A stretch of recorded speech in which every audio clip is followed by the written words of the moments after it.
fraudsters are very lazy, right? This is my fundamental belief, right?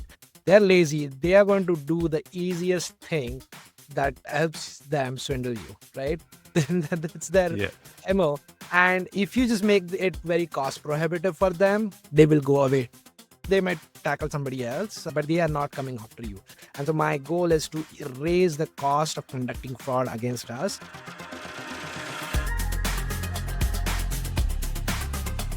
Hey everyone, welcome back to Good Question, our podcast here at Inscribe, where we ask the big questions relating to the future of fraud, AI, and trust. I'm Ronan Burke, CEO and co-founder of Inscribe, and today I'm really excited to be joined by longtime partner of Inscribe since 2022, an industry influencer, Anurag, who's the Chief Risk Officer at Coast.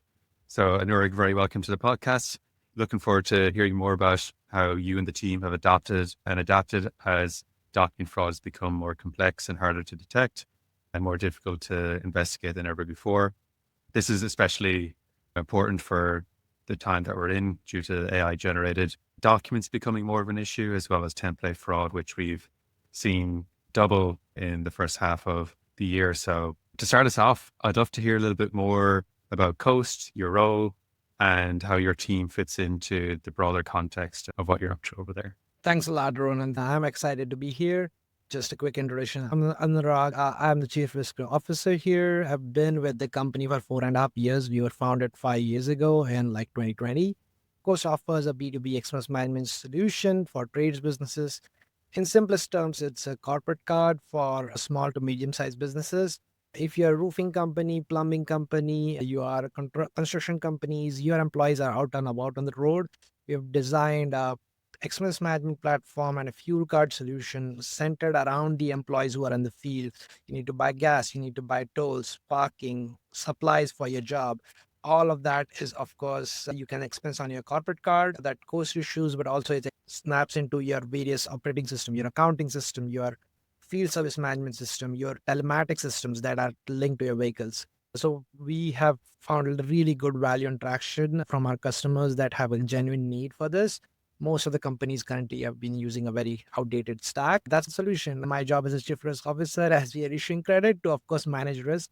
I also manage the finance function here at Coast. So I wear both hats from a risk and finance perspective. I genuinely think these both functions are very aligned in the sense that managing risk is one of the biggest line items in terms of your financial statements. When things are going great, everything looks nice, but 1 month of fraud or 1 quarter of credit losses really puts your balance sheet upside down. We put a lot of onus here at Coast in terms of risk management. Awesome. Yeah, I really love that you're responsible for risk and finance because you see exactly the impact it can have on a P&L statement and your margins and how you price your product with respect to like COGS and cost of doing business. So that might be a secret superpower you have. So very interesting to hear. Your purview is over all of risk for Coast, especially as it relates to fraud. We'd love to hear more about what that looks like for you today, for your operations team. What do they typically do to identify fraud? What signals are they looking at? I'd love to get a little bit more context there.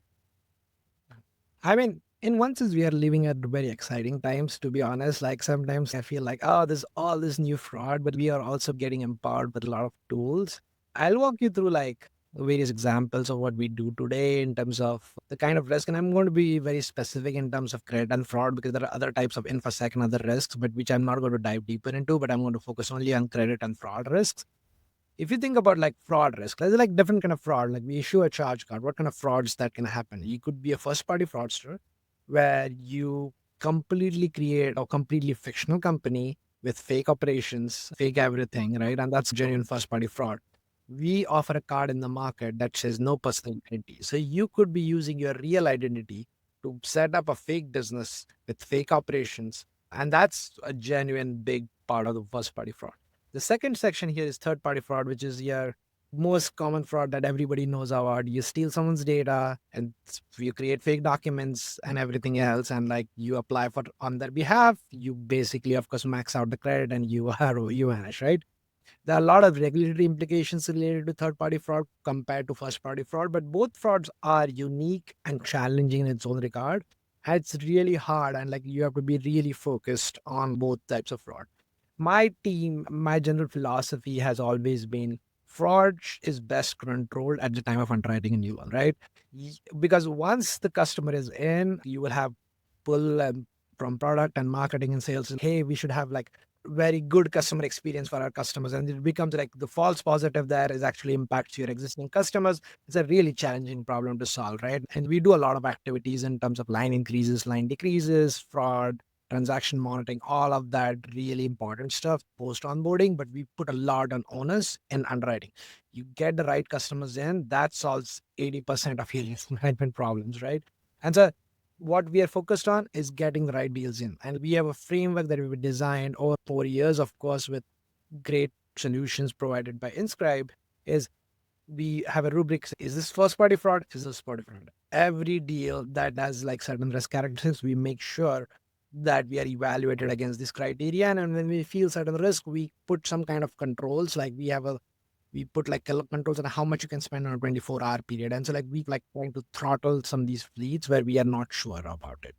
That's at a high level. I can dive a little bit more deeper, but I want to take a pause and see, Ronan, if you have any thoughts or you want me to dive deeper into one specific problem here. No, it's very interesting. And, I love hearing about risk and fraud leaders, like philosophy and approach to solving the fraud problem.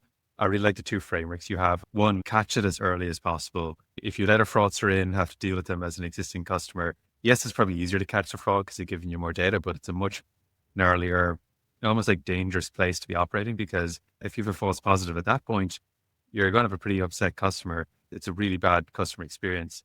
I love your second framing then. Identify it as like first party or third party fraud, like as soon as possible, because you can handle those cases differently and you likely have different detection techniques as well. But yeah, I really resonate with those and will take those as learnings for myself.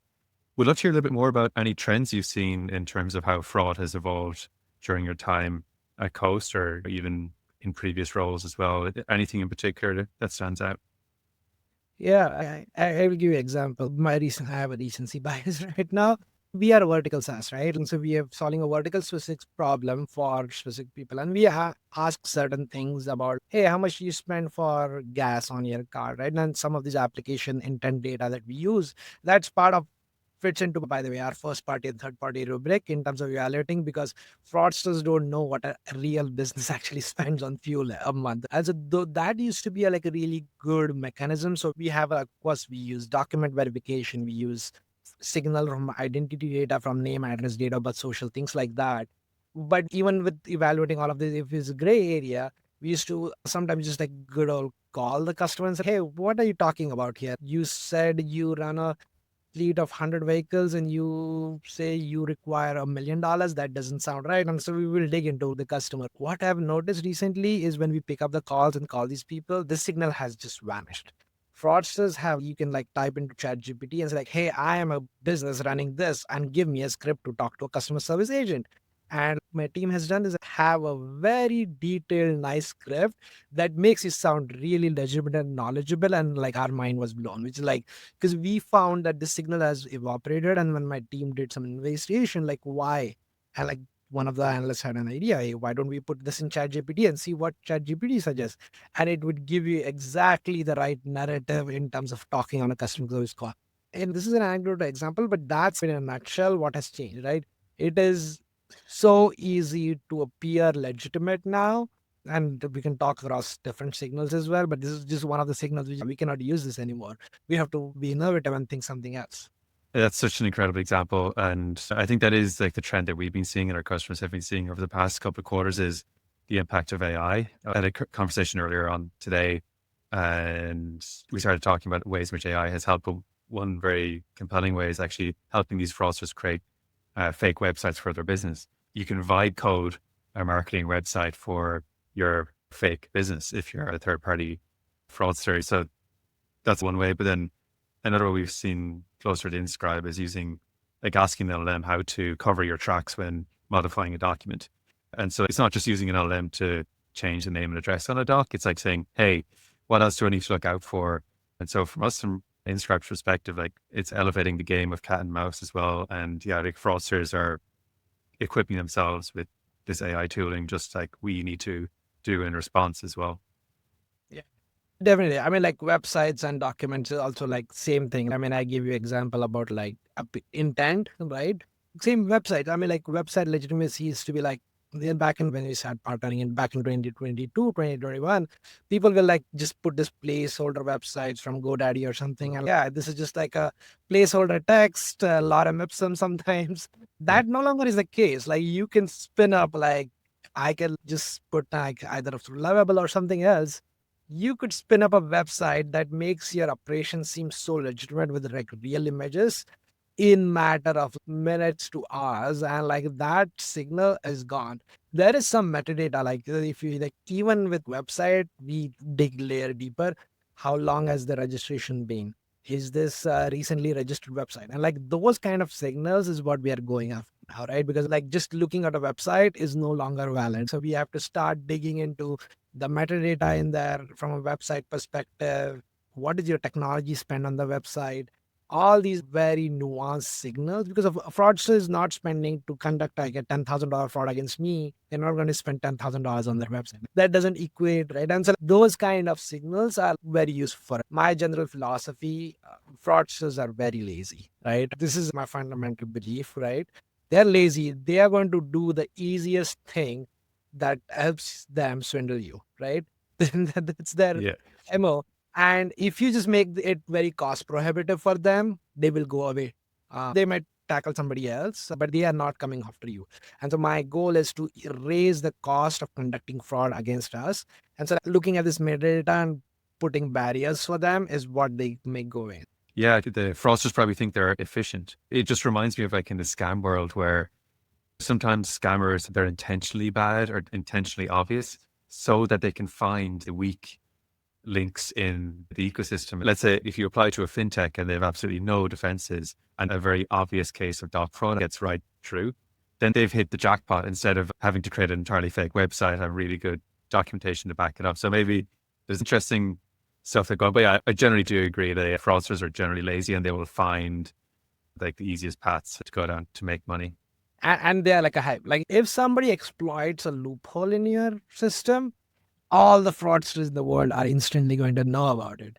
And they're all Mm. attacking you within a matter of days to weeks, not months. And so like your time to reaction has to be like really fast. Like it's just, I have known stories of people losing millions of dollars in a matter of week where like Yeah. something very obvious was just wrong. And it's just like, you cannot be like, especially information travels, everything is faster, right? I started my career 15 years ago and it's just like, everything gets always faster, and so you just reaction time has to be much faster.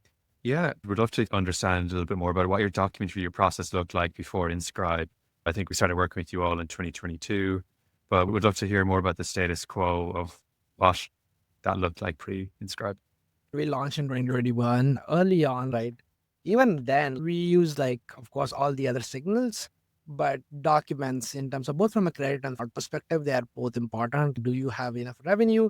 And if you have enough revenue, is this legitimate revenue, right? There's a very like document fraud, like very unique documents sit at the intersection of both credit and fraud. And of course compliance as well, right? And I'm like not getting into that, but like it sits at the intersection of both of these things.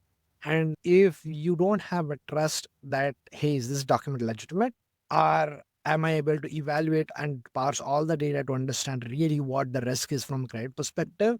That's a challenging problem. Prior to Inscribe, it was me and my team used to manually review all the documents. We had built like this whole set of signals that we had, which is look at the spacing here, look at, I was just looking at it by the way. And we had like templates. We like for photo IDs, we had what state license looks like what. Georgia state license looks like this. See, make sure that it does not look is different than what the person uploaded is not different. By year 1995 they had changed to this new system, and it was just impossible. It was time consuming. It used to take like an hour to 1.5 hours like just do one customer. This is like our SLA bank statements especially were very complicated because we had to pass transaction. We had developed system in terms of, do you see a transaction from Fleetio, which is like one of our customers use as like a competitive SaaS software that you snap into? Oh, that's a legitimate way of doing it, by the way. And so that was our way of analyzing these bank statements from fraud and like credit perspective. It was heavily manual. Everything used to take an hour. And we used to combine it with like other signals. Hey, do I see other signals? And like my diligence of the document would be dependent on what I see elsewhere, right? But it used to be the slowest part because it's also very manual part. And then sometimes it's fun, like customers will upload, print it out, scan it and upload it, and then they won't upload it in the right order. And it used to be painful to jumble document like scanning. And like a lot of customers are trades businesses. Some of them have been in business for 40 years. And so they sometimes are not the most tech savvy people. Some people are very tech savvy on the other end, but this is a whole spectrum of customers that you're servicing here. It used to be really challenging for us. This is pre-inscribed. It's a really painful process. I'm happy I'm not doing it. Yeah. And like that was one of our original insights that Connor and I had when he was working at a bank, was that folks looking at documents have so many other things to do, especially from a credit perspective. You already have so many things to check. And then when you add on top of that, you need to check if you can trust this information, which is obviously a very fundamental question, but it's so much harder to do in practice. It's not even like a case of like in credit related questions where you can have a fairly prescribed set of credit checks or policies, or you can calculate the debt to income ratio, look for some suspicious transactions or lenders. In fraud, it's actually not about a defined finite list. It's actually an infinite list potentially of things you could check, because it's about piecing together a story of how a fraudster might have committed fraud. It is a very challenging task. And when you say how long it took to review a document, we've like an hour to 1.5 hours. Like we've seen that elsewhere too, where there's actually no end to how long you can spend on one document or one case. It's like it can go on to a full investigation, and that is often just not compatible with a fintech product where you're trying to grow fast, onboard customers, especially the good customers you want to give a great experience with. And so, yeah, like lots of challenges there to solve for sure. Yeah, and I think the Um, last hit there was very important, which is like prior to Inscribe, it was all manual, right? So like it could not, it had to be async. The process had, the customer had to come, upload the document, and then we get back to them later. And like this async process is actually a big friction because now you have to get back to the customer, call them as, hey, there's a next step on the application, or send them an email which they won't look at right away.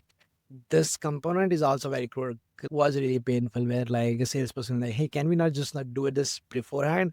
I was like, yeah, I cannot because I don't know what they're uploading yet.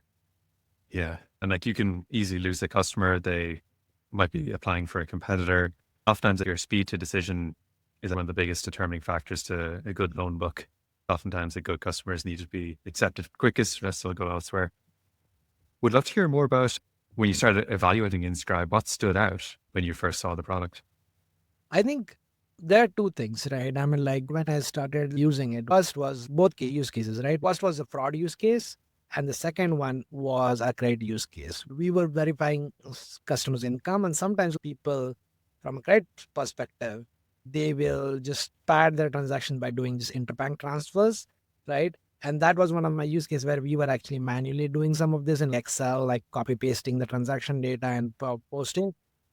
And in 2022, when Inscribe launched a bank transaction parsing solution, so you would parse all the data, you'd give me like a categorization in terms of, is it a credit, is it a transfer, is it like that? To me was like, oh, this is magic, right? I mean, this solves all my, it separates just credit inflows to actually income versus everything else. You could say like, hey, I have $1 million in inflows, but if your true income is only $50,000, what credit line I can offer, because that's the income that you're going to use to pay me. It's a very critical decision from my perspective. And that was like, oh, this solution hits the nail with the specific problem I have in terms of transaction parsing, that not only parses the transaction at a line item level, but also categorizes them in the right way, was like really critical for me. Second thing, which was the fraud problem, because I actually initially, when we started talking, which was the credit problem that we are talking about, I was like, hey, how I can detect a fraud? It works. It's painful, but it works. But when we are talking about the credit solution, you guys showed me like, hey, there's all this different metadata that you can see on a document, which is, we talk about the website metadata. It's very similar, which I did not have that much information, but there's all this metadata you can see on the bank's document, including templates and all of that.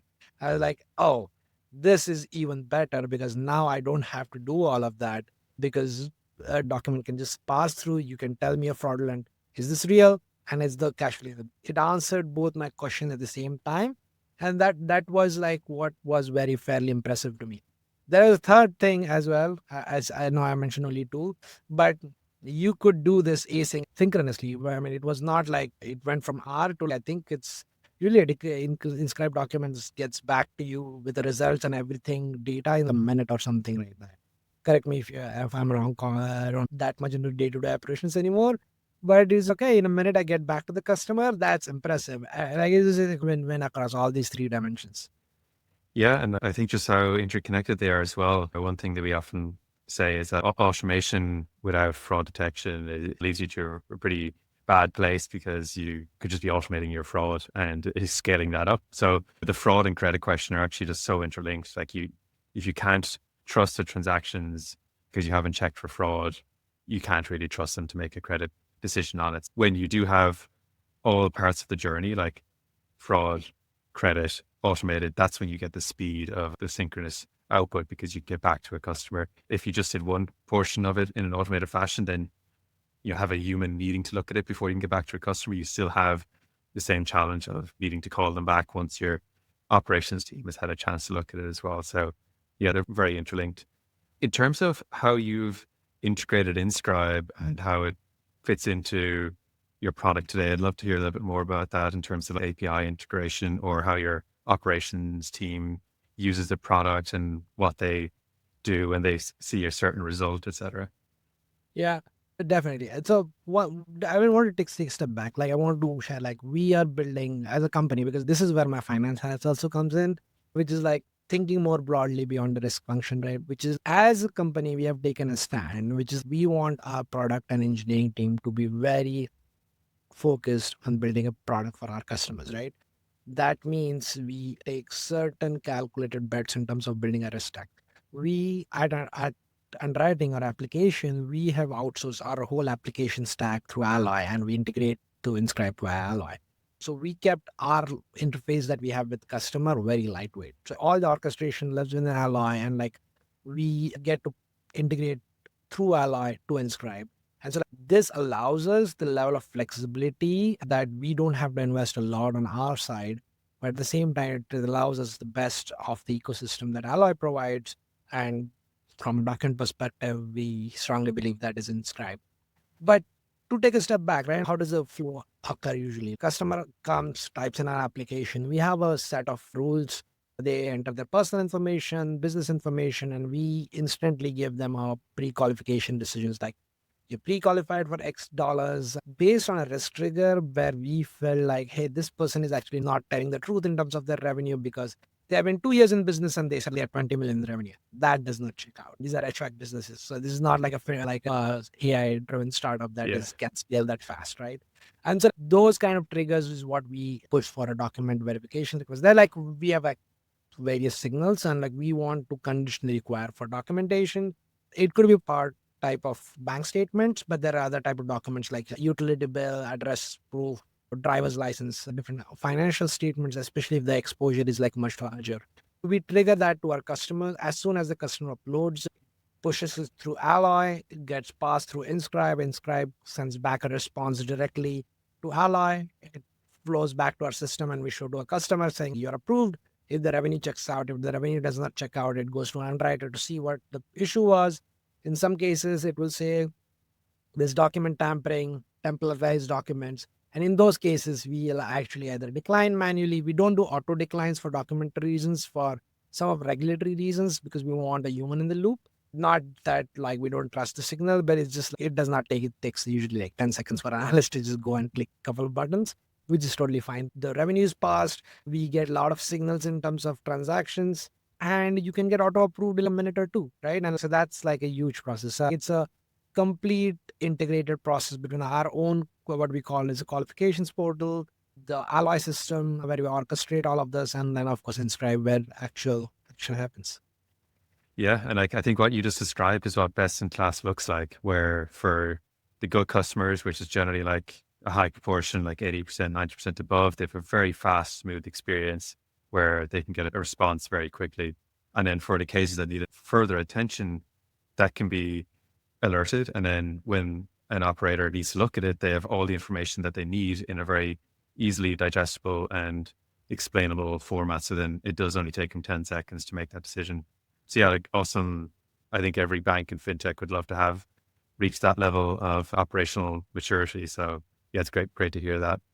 Yeah, Um, what I would say here, Ronan, is even though we use orchestration, everything Ally, from a UI perspective, when a document is flagged, we do go through the Inscribe portal because we do love the UI and simplicity of it. As hey, here's a customer level view, here's a credit view, here's a compliance view, here's a fraud view, right? Here's a transaction level view. It has nice summaries, and so that UI definitely gives us best of the both worlds. Is like we can see the summarized API driven response, but that entity and that business is easily searchable within Inscribe, and it gives a better UI view for analysts to like quickly make decisions. yeah, I really appreciate you highlighting that because it is interesting where we consider success almost when you don't have to go into the Inscribe app, because that means we've been able to enable you to say yes to all your good customers faster. But in the case when you do need to dig in deep, then that's why we invest so much in our user experience and user interfaces to make those investigations super easy. Because as you said earlier, once you get into an investigation, you can take an hour, multiple hours, if it's a complex case or if you don't have the right tooling. And so we really want to compress those down because one thing we've been finding today is that even fintech's just growing so fast that like even like a spike, one small spike in manual reviews or investigations can completely backlog an operations team. Most teams aren't staffed to be able to take double the number of cases. That basically means that you double the response time to get back to a customer. Yeah, no, definitely. And everything compounds. And like I've been in the business for 15 years and solving for the tail end, this is always going to be like 10% of cases you could build the best software, but there will be always 10% of cases where either you could be like very, if you have a philosophy as an organization, like I'm just going to decline all of that, which is a fine stance to take. But we as a startup, we want to get all the right customers, and there's always imperfect information on the edges because maybe you're a 40-year-old business that uses a very local bank and like that doesn't just fit within natural parameters of doing certain things, and in those cases it's fine to have manual decisioning as yeah, on the in the outlier cases, and that's a stance we have taken. This is a genuine need and the portal just solves us in terms of like our decision making really efficiently for 80 to 90%. I think that is in the ballpark. It's completely automated, it just flows really fast. That's where we feel like, hey, this is the right split. That's what we aim for. And I think it works really well. Yeah. Awesome. Is there anything you can share in terms of measurable results that Inscribe has helped you deliver, either in terms of like fraud, cost, credit losses minimized, or time savings? We'd love to hear if there's anything you can share on that front. Time saving is the very simple measure. As I said earlier, is strictly hour or so. Now it's either in 80% of cases zero because Oh, there's no work here. And the remaining 20%, even when we do a manual review, it's maybe 5 to 10.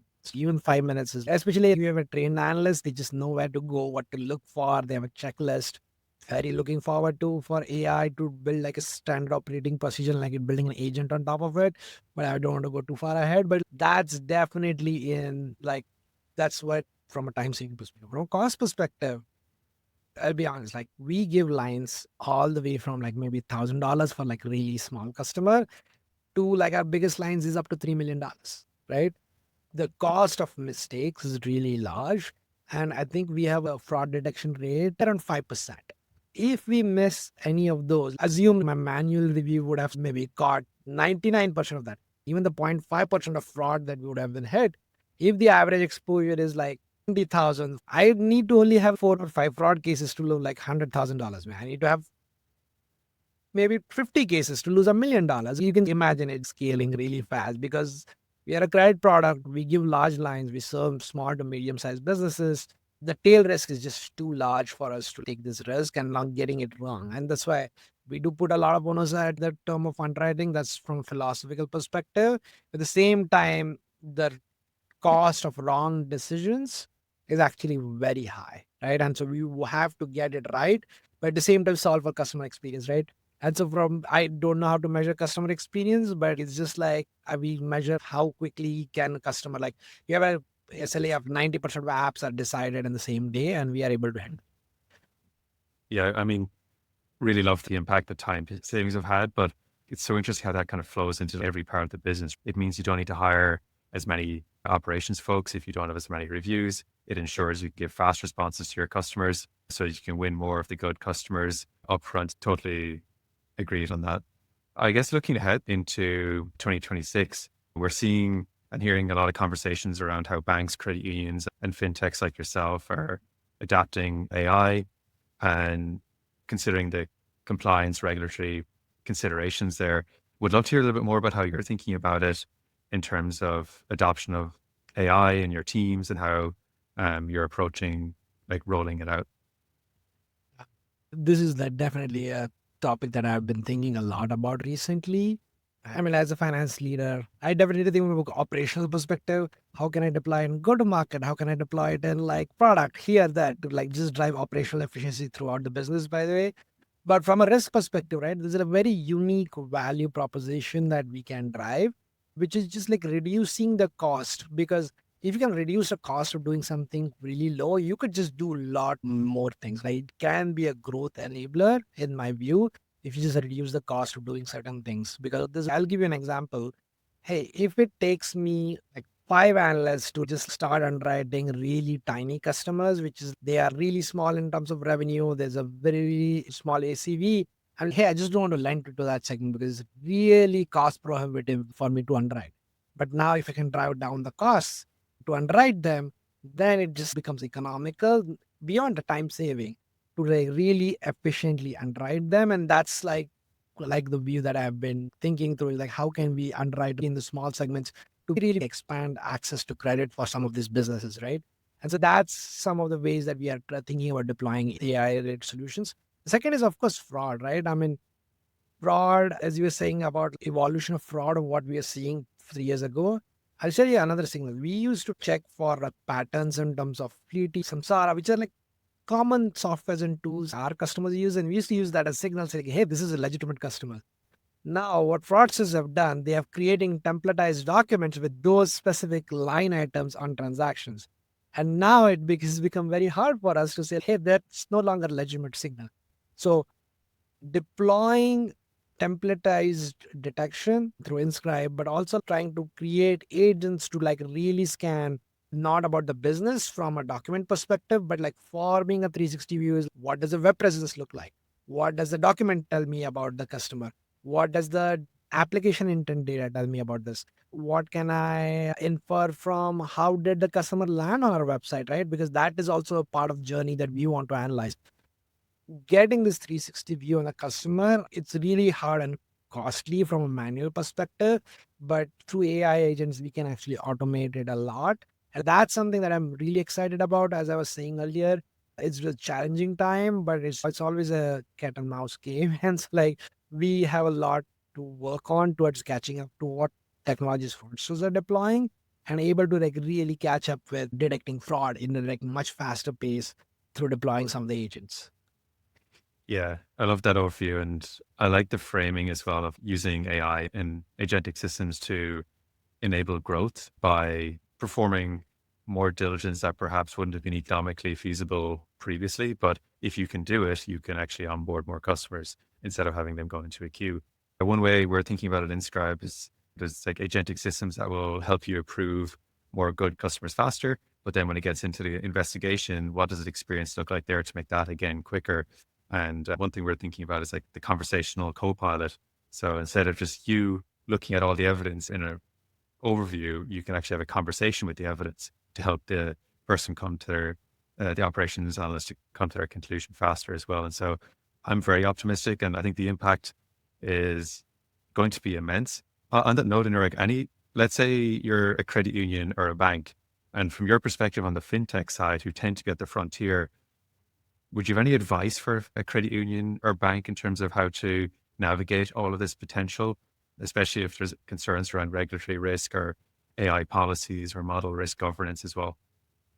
Yeah, definitely. My previous job was working at Big Ten banks. And so most of my experience have been like navigating how to think of model risk, compliances. All these are really valid concerns and being a partner with regulators, and how to address this, right? I think if you frame it the right way with a human in the loop, I think human in the loop in some of the AI decisioning systems at this stage is actually very important. I think there will be a stage in the future where we will be able to automate some of these things, especially as it comes to regulatory and compliance stuff. Having human in the loop, which is what I was saying, is like You could do all the research and give like a very simple pointed example to the agent, to a human agent to actually decision on something. The second part is you could use the analysis in a positive way. I think we don't want to adversely impact any customer. So if I want to decline someone access to credit or take an adverse action on them, that is definitely we always have human in the loop. But if I feel like, hey, I could reduce the document required by this person by doing this diligence review, I think regulators will be taking very positively. And like most bank systems, I have worked with a lot of bank systems with a lot of data is locked into PDFs and things like that. What AI gives you a way, especially agents, give you a way to mimic standard operating procedure that a human person will do and actually solve a lot more problems without actually compromising on any adverse impact on your customers, which is an area of harm from a legal perspective, is what regulators will care a lot about. Of course, from an internal perspective, you don't also want to give credit to people who are not valid. And so there can be a testing system that can be built to actually mitigate some of that model risk. But it's always start small, iterate, scale up, right? I mean, that would be my perspective. And I think that should work really well.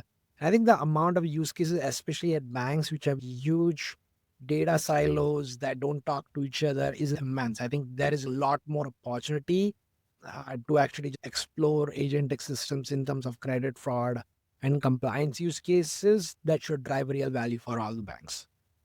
Yeah, and I think that's where the vendor landscape has a role to play. One, what use cases are very well primed for AI and agentic systems to help? It's like summarization of text, it's like great at, or understanding semantic issues. And I think the second challenge that I think vendors can really help with is like experimenting with the form factor of what makes it easier for a financial services company to adopt this. And having human in the loop, for example, is a great example of that, or where it not only helps with the adoption, it also is like helpful for improving the product and detecting fraud or credit risks as well. So I think that's like a big trend for next year. And I'm very excited to see how that unfolds and the user interfaces and products that we see emerging from the space. And the team at Inscribe is thinking about this every day as well. So we'd love to keep the conversation going on that front. In terms of wrapping up here, one final question. We'd love to hear if there's anything else that's on the radar for the Coast team in general or for your team specifically when it comes to planning for 2026. As it pertains to ready services, I mean, we definitely have a lot more products on our roadmap, which I would not unwrap right now. Specific to like risk team, I would say we want to be in a place next year where we are deploying agentic systems perfected for certain use cases. You can think about transaction monitoring. There's a very standard operating procedure and how you do actually transaction monitoring, and having agents like that should be a data query agent that will query data on a fleet when a transaction is triggered. You would want to have an agent that reasons and like manages data across the whole ecosystem. Deploying agentic system in the first half of 2026 is definitely, and proving it with multiple use cases. You could have a dispute agent, right? And like the possibilities of some of this data in terms of mostly text-based data is just immense. Then that definitely is the focus on our side, which is like I've charged my team to perfect 3 use cases that we do manually and able to drive that through agentic systems. Wow. On that exciting and positive note, I'd love to wrap it up there. So thanks for joining and sharing your story. It was great to have you today. Thanks, Ronan. Well, cool. Thank you also to the audience. If you enjoyed the episode, feel free to subscribe to our Spotify or YouTube, or you can also connect with us on LinkedIn as well to stay up to date. And as always, keep asking good questions, and we'll see you next time. Cheers.